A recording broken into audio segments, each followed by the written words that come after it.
नमस्कार मित्रांनो, कशा आहात सगळे? मजेत ना? मित्रांनो, आज आहे भाऊचा धक्का 21वा एपिसोड. तर मुळमुळीत अशा रितेश देशमुख यांच्या भाषणानं ही सुरुवात होते. रितेश देशमुख म्हणतात, अतिशय तुमच्या या चुकीच्या वागण्यानं, गलिच्छ वागण्यानं मी येणार नव्हतो. माणुसकी सोडून तुम्ही सगळं वागलेला आहात. हा आज भाऊचा धक्का होणार नव्हता, परंतु मी महाराष्ट्राच्या जनतेमुळं त्यांनी मला जबाबदारी टाकलेली आहे, त्यामुळे मी इथं आलेलो आहे. आता मी तुमची शाळा मुळमुळीत भाषेत कशी घेतो ते बघाच. रितेश देशमुख यांच्या या मुळमुळू बोलण्यामुळे निदान स्क्रिप्ट आहे त्याचा सन्मान म्हणून सुद्धा सगळेजण मान खाली घालून बसलेले असतात. रितेश देशमुख म्हणतात, हीच मान खाली घातलेली बघायचं होतं, त्यामुळं मी हे सर्व केलेलं आहे. आणि इथं तर काय फक्त निक्कीच बिग बॉस चालू आहे. निक्की लगेच म्हणते, सॉरी, मला माफ करा, मला असं करा तसं करा. निक्कीला रितेश देशमुख म्हणतात की निक्की, हे बघा, इतक्यांदा पण सॉरी म्हणू नका की लोकांनी तुम्हाला सॉरी म्हणायला पाहिजे आणि तुम्हाला या घराच्या बाहेर काढायला पाहिजे. तर तुम्ही कसं वागायचं ते ठरवा. फक्त आता पहिल्यांदा निक्कीची शाळा घ्यायचा प्रयत्न करतात, कारण निक्कीनं वर्षा उसगावकर यांच्या मातृत्वाबद्दल बोललेलं असतं आणि तिला म्हणतात की तुमचं पॅटर्न कसं आहे, रागाच्या भरात यायचं, काही बाई बडबडायचं, त्यानंतर माफी मागायची. तुमची अशी अपेक्षा असती महाराष्ट्रानं, बाकीच्या लोकांनी तुम्हाला माफ करावं, परंतु हे तुमचं किती दिवस चालणार? यापुढे आम्ही खपवून घेणार नाही. जो माझं मानत नाही त्या घरात त्याला स्थान नाही वगैरे अशी त्यांची ते नेहमीचे डायलॉग होतात. आणि आता जो आहे तो मेन विषय येतो, तो म्हणजे बाळाकडं. बाळाच्या टास्कमध्ये तुम्ही बघितलं असेल की अक्षरशः बाळाचे त्या हात तोडलेले असतात, पाय तोडलेले असतात. म्हणजे जी बाहुली असती तिचं हे सर्व असं या टीम एने केलेलं असतं. ते या बाळाच्या टास्कमध्ये आर्या सुद्धा एक बोललेली असते की जान्हवीचा जो बाहेरचा मुलगा आहे त्याच्या संदर्भात की तुझी आई बघ कशी आहे वगैरे असं तसं. हे चुकीचं होतं. बरोबर आहे म्हणजे रितेश देशमुख यांचं की बाहेरच्या व्यक्तीबद्दल तुम्ही घरात बोलणं आणि त्याचं विशेषण देणं हे पूर्णपणे चुकीचं आहे. ते आर्याला याबद्दल बरंच बोललं जातं, तुम्हाला शब्दाची देणगी दिलेली आहे तरी तुम्ही असं बोलता तसं बोलता, तुम्हाला खरंच या गोष्टी समजायला पाहिजेत. अहो रितेश देशमुख, तुमची ही अक्कल मग कुठे गेलेली होती तेव्हा? तुम्ही आधी जे बोलत होता ना लोकांना, म्हणजे जान्हवीला बोलताना वगैरे, तेव्हा तर किती मुळूमुळू शब्दात तुम्ही बोलत होता. आज आर्याला बोलताना तुमच्या बरोबर जिभेला धार आली का लेखकाला धार आली की हे जे चार चौकट आहे हे सोडून दुसरं जर कोणाबद्दल बोलायचं असेल तर जरा घालून पडून बोलायचं. वर्षा उसगावकर यांचं सुद्धा रितेश देशमुख कौतुक करतात. ते म्हणतात की तुम्ही अतिशय शांतपणे हा विषय सांभाळलात आणि वाद वाढवू दिला नाही. खरोखरच वर्षा उसगावकर यांनी संयम भूमिका दाखवून हा विषय संपवलेला असतो. आता मुद्दा येतो तो मालवणी भाषेचा. मागील टास्कमध्ये वैभव म्हणतो की मालवणी भाषा ही मराठी भाषा नाही आहे, किंवा ही मराठी भाषा बोलायची म्हणजे प्लेन मराठी भाषा असेल, असं काही असेल की बोलीभाषा बोलायची नाही. म्हणजे बोलीभाषा कशा वेगवेगळ्या आहेत, कोल्हापूरची वेगळी आहे, साताऱ्याची वेगळी आहे, इकडं खानदेशाची वेगळी आहे, मराठवाड्याची वेगळी आहे, अशा सगळ्या ज्या काही भाषा आहेत तर या भाषा मराठी नाहीत असं जरा थोडंफार तिथं बोलणं झालेलं असतं वैभव, निक्की वगैरे सगळ्यांचंच. तर त्याबद्दल शिव्या घातल्या जातात की तुम्हाला पहिला मराठी समजून घ्या आणि असं करा तसं करा, जे काय असेल ते मराठीबद्दल बोललं जातं. रितेश देशमुख यांचं चालू होती हास्य जत्रा चालू होती. रितेश देशमुख म्हणतात की अतिशय उत्तमरित्या इनोव्हेटिव्ह हे असे टास्क बिग बॉसची टीम आणत असते. किती इनोव्हेटिव्ह टास्क आणलेत हे तुम्ही बघू शकता की म्हणजे बाळाला कसं सांभाळायचं वगैरे हे यांचे टास्क. एक तर यांच्याकडं म्हणजे जास्त करून फिजिकल टास्कच असतात, म्हणजे एकमेकांच्या उडीदुणी काढायची, एकमेकांच्या अंगावर धरायचं, एकमेकांची गचंडी पकडायची वगैरे असे यांचे टास्क असतात. तर रितेश देशमुख अतिशय उत्तम, हो खरंच उत्तम जे काय आहेत ना ते कदाचित तुम्ही फ्रेशर किंवा कुठली तरी गांजा मारून लोक बसवलेली आहेत जे असे खेळ रचतात. खेळ रचायचे असतील ना तर तुम्ही खरंच चायनीज, जापनीज जरा शो बघत जावा, म्हणजे तुमच्या ज्या टीमला, आणि त्यांना दाखवत जावा की खेळ कसे असतात ते. रितेश देशमुख यांचं असं म्हणणं आहे की मी आजपर्यंत असे कुठलेही टास्क बघितलेले नाहीत, कारण तुम्ही टास्क किलर आहात आणि तुम्ही तेच करत आहात. ते सरळ सरळ म्हणजे यांचं म्हणणं आरोप तोच असतो की तुम्ही जे आता बाळा संदर्भात जे वागलेलं आहात ते पूर्णपणे चुकीचं आहे. यावरून सर्वांनाच शिव्या बसतात की टीम आहे ती अग्रेसिव्ह किलर आहे, बी जी आहे ती बोरिंग टीम आहे, यांना काही करायलाच नको असतं, त्यांना काही हेच नको असतं. परंतु रितेश देशमुख बी टीमचं कौतुक करायला थोडंफार कमीच पडतात हो. ए टीमला तर ते बोलतच नाहीत त्यांच्या चुकीबद्दल, खरं बी टीमचं कौतुक करायला पण ते कमी पडतात. की खरंच अंकिता, वर्षा उसगावकर यांनी चांगला स्टँड घेतलेला आहे, अभिजितनं चांगला स्टँड घेतलेला आहे बाळासंदर्भात. याबद्दल तुम्ही एक चकार शब्द जवळपास काढत नाही. याला नक्की अर्थ काय? म्हणजे तुम्हाला जी चौकट फिक्स आहे त्या चौकटीबद्दलच तुम्ही चांगलं बोलणार आहात आणि त्या चौकटीच्या ज्या बाहेर आहेत त्यांच्या विरुद्ध वाईट बोलणार आहात, नाहीतर चांगल्या गोष्टींबद्दलच्या बोलणारच नाही आहात. निघतोय आपल्या गुलीगत भावाचा.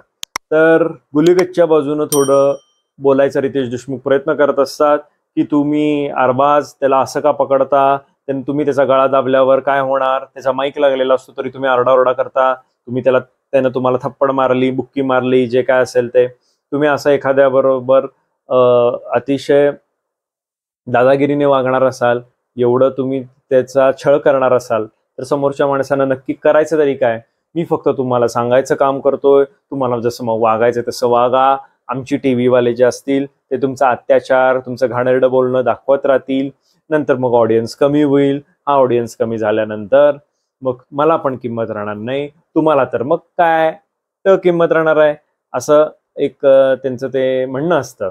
बघू आता काय नक्की कुणाला किती किंमत राहते ते. फितूर, धोकेबाज, गद्दार, लुजर अशा ज्या विशेषणं वापरून वैभवचं विशेष कौतुक केलं जातं. रितेश देशमुख अरबाजच्या तोंडातून हे सर्व वदवून घेतात की यामध्ये नक्की कोण आहे. वैभवचं नाव येतं, वैभवला शिव्या बसतात, कारण वैभव जो आहे तो मोती गोळा करायच्या टास्कमध्ये पूर्णपणे टीम ए कडून खेळलेला असतो, टीम बी मध्ये असून सुद्धा, आणि या म्हणून त्याला गद्दार हा शिक्का बसतो. आणि ह्या ज्या वैभवनं आहे या अरबाजच्या नादाला लागून पूर्णपणे आपली स्वतःची लायकी कडून घेतलेली आहे. त्यानं सुधारावं ही सर्व लोकांची इच्छा आहे. बघू, हा सुधारला तर ठीक, नाहीतर कायम बुजगावणं म्हणूनच ह्याचा वापर केला जाईल. वैभवचं जे कांड आहे हे पूर्णपणे समोर सर्वांच्या आलेलं आहे. त्यामुळं ब्रेकमध्ये सगळेच जण जे आहे ते वैभवला राऊंडात घेतात आणि त्याच्याबद्दल बोलतात, त्याला शिव्या घालतात. तर तो त्याचं म्हणतो माझं असं नाही आहे, माझं तसं नाही आहे, मी लॉयल राहिलो, हे राहिलो, ते राहिलो. तर भावा, तू या सगळ्यांसमोर मी म्हणल्याप्रमाणे मागच मी तुम्हाला म्हणलेलो होतो त्याप्रमाणे सगळ्यांसमोर आपली लायकी घालवून घेतलेली. आता आपल्या येतो गुलीगत भावाचा विषय म्हणजे सूरज चव्हाणचा. तर सूरज चव्हाणचं कौतुक केलं जातं. रितेश देशमुख म्हणतात भेडिया तो झुंड में आते, शेर अकेला आता है. म्हणजे सिंहाची उपमा ही जी आहे ती दिलेली आहे आपल्या सूरज चव्हाणला. आणि खरंच सूरज चव्हाण उत्तम गेम खेळलेला आहे आणि त्याचं कौतुक करावं तेवढं कमीच आहे, कारण यांच्या विरोधात कोण जाईल असं वाटत नव्हतं. तर सूरजमध्ये ही धमक दिसली आणि सूरजला निदान फिजिकल टास्कमध्ये तरी हे सर्वजण थोडे टरकून राहतील. सूरजनं या टास्कमध्ये पूर्णपणे त्याचा सुसंस्कृतपणा दाखवलेला आहे. रितेश देशमुख यावरून निक्कीला बोलतात की तुम्ही म्हणत होता की हात टाकतो खरं त्यानं असं कुठलंही वर्तन केलेलं नाहीये. सूरज अतिशय उत्तम खेळलेला आहे, तुम्ही असं दुसऱ्याबद्दल बोलू शकत नाही. तुम्ही तुमच्याकडंच खरंच बघणं गरजेचं आहे. सूरजचं खरं कौतुक केलं जातं. सर्वजण आनंदित असतात की सूरजचं कौतुक केलेलं आहे म्हणून, म्हणजे टीम बी. यानंतर येतो आपल्या सिंपथी क्वीन अंकिताताई यांचा नंबर. अंकिताताईंबद्दल बोललं जातं की तुम्ही मागूनच प्रोत्साहन खूप देताय आणि सूरजला तुम्ही बळीचा बकरा बनवलेला आहे, याबद्दल तुमचं म्हणणं काय आहे? मग अंकिता तिचं जस्टिफिकेशन द्यायला लागते. खरं मला सुद्धा असंच वाटलं की सूरजला हे थोडं जरासं म्हणजे आता फिजिकल टास्क तो त्यांच्या अगेन्स्ट जातोय तर अगेन्स्ट जाणार व म्हणजे तर त्यालाच पाठवा, आपण कशाला वाईटपणा घ्या, ही अशी थोडी भूमिका डीपी असेल, अंकिता असेल, पॅडी असेल यांची मला दिसत आहे.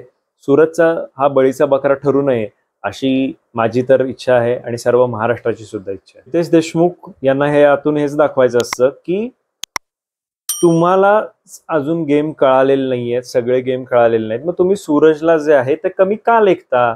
तो कॅप्टन चांगला बनू शकत नाही असं तुम्हाला का वाटतं? तुम्ही त्याला महत्व का देत नाहीये? यावर जे टीम मधले ए सदस्य जे आहेत ते थोडेफार हसण्यावारी घेतात किंवा हे करतात. ती जान्हवी म्हणजे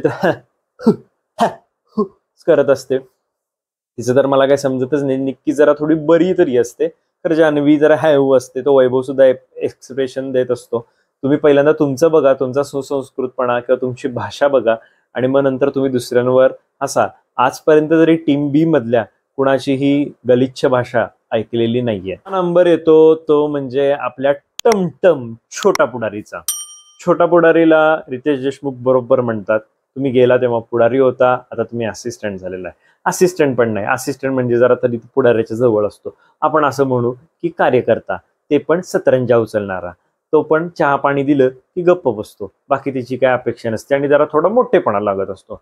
असंच तुमचं झालेलं आहे. तुम्ही कॅप्टनटीच्या टास्कमध्ये काही खेळला नाही. तुम्ही त्या 4 चौघांना खुश करण्याच्या नादात तुम्ही हे केला. हा टमाटर बडे मजेदार गाण्यावर तुम्ही म्हणजे आता तुम्हाला समजलं असेल, हा टमाटर बडे मजेदार हे तुम्हाला खुश करण्यासाठी आहे. फक्त तुम्ही त्याच्यावर खुश होता आणि मग तुम्ही पाहिजे ते काम करता. बरोबर आहे रितेश देशमुख यांचं म्हणणं की ह्याचा आता असिस्टंट झालेला आहे, सतरंजा उचलण्यापुरताच हा मर्यादित राहिलेला आहे. परत नंबर येतो तो निक्की जान्हवीकडं की तुम्ही कॅप्टन्सी त्याला पूर्णपणे आरबाजला आहे, ती सहज मिळवून दिली, तुम्ही काहीच करत नाही. आणि निक्कीचं पण विशेष कौतुक केलं जातं, कारण तुझा आता मित्र झालाय म्हणून तू कामं ऐकणार, इतरांच्या वेळी तू कामं ऐकणार नाहीस, हे तुझा खरंच गेम चांगला आहे वगैरे. तर ती लगेच नाही म्हणते, असं नाही आहे, माझं इक्वेशन चांगलं आहे म्हणून मी त्याच्याशी बघणार, हे करणार. अतिशय मुळमुळीत हे त्यांचं बोलणं होतं. नंतर येतो नंबर पॅडींचा. पॅडींचं कौतुक केलं जातं की तुम्ही पिकनिक स्पॉटवरून उठणार नाही असं मला वाटत होतं, परंतु पिकनिक स्पॉटवरून उठला, तुम्ही विरोधात भूमिका घेतल्या, तुम्ही अतिशय उत्तमरित्या खेळला, यापुढे पण खेळत राहा म्हणून अशा शुभेच्छा दिल्या जातात. नंबर आहे डीपींचा. डीपी आर्याच्या खाण्यावर बोललेले असतात, मागच्या एपिसोडमध्ये तुम्ही बघितलंच असेल. त्यावरून बोलवतात की तुम्ही एखाद्याचं खाणं काढणारे कोण डीपी, हे डीपीचं चुकीचं दिसलेलं आहे सगळ्यांच्या समोर, तुम्ही हे काढू शकत नाही, हे बिग बॉसचं खाणं आहे, तुमचं काही खाणं वगैरे नाही आहे. यानंतर येतं team A to team B comparison. हे जे टीम ए जे करतील ती सगळी स्ट्रॅटेजी अशी या रितेश देशमुख यांना दिसतं, कारण टीम बी जी करते ती काही स्ट्रॅटेजी नाही, त्यांच्याकडे स्ट्रॅटेजी नसते, त्यांच्याकडे कुठला गेम प्लॅन नसतो आणि ते इंडिव्हिज्युअल असतात. एकटा खेळतो, दुकटा खेळतो, तिकटा खेळतो. हा थोडंफार त्यांच्यात आहे, परंतु ते पण ॲज अ ग्रुप म्हणून थोडंफार प्रयत्न करत आहेत, खेळत आहेत. आणि मला हेच समजत नाहीये की हे असं का दाखवायला लागलेत की टीम ए कडेच फक्त स्ट्रॅटेजी आहे, टीम बी कडे स्ट्रॅटेजी नाही. आरडाओरडा करणं, दंगा करणं म्हणजे काय स्ट्रॅटेजी आहे असं म्हणता येत नाही. टीम बी कडे सुद्धा माइंड गेम आहे, तसं ते खेळत आहेत. मागच्या वेळी तुम्ही बघितलं असेल, टीम बी जे काही असेल, तुम्ही म्हणता की बायस डिसिजन घेतला, अनबायस डिसिजन घेतला, जे असेल ते खरं टीम ए न अंकिता कॅप्टन होऊन दाखवलीच ना.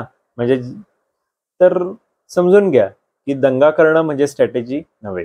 इरिना सुद्धा यांचं कौतुक केलं जातं, तुम्ही उत्तम अशा खेळत आहात आणि तुमचा गेम खरंच चांगला आहे, तुमची एक आयडेंटिटी आहे, तुमचं स्वतःचं एक मत आहे. या गेममध्ये मत असणं खरंच गरजेचं आहे आणि तुम्ही असंच खेळा म्हणजे जेणेकरून रंगत येईल आणि आम्हाला सुद्धा बघावंसं वाटेल. तर आता तुम्हाला कळालं असेल की 4 जण हे आहेत, या व्यक्ती नॉमिनेट झालेले आहे. यामध्ये आहे निखिल, त्यानंतर आहे योगिता, सूरज आणि अभिजित, अशा 4 व्यक्ती जे आहेत या एलिमिनेशनसाठी नॉमिनेट झालेले आहेत.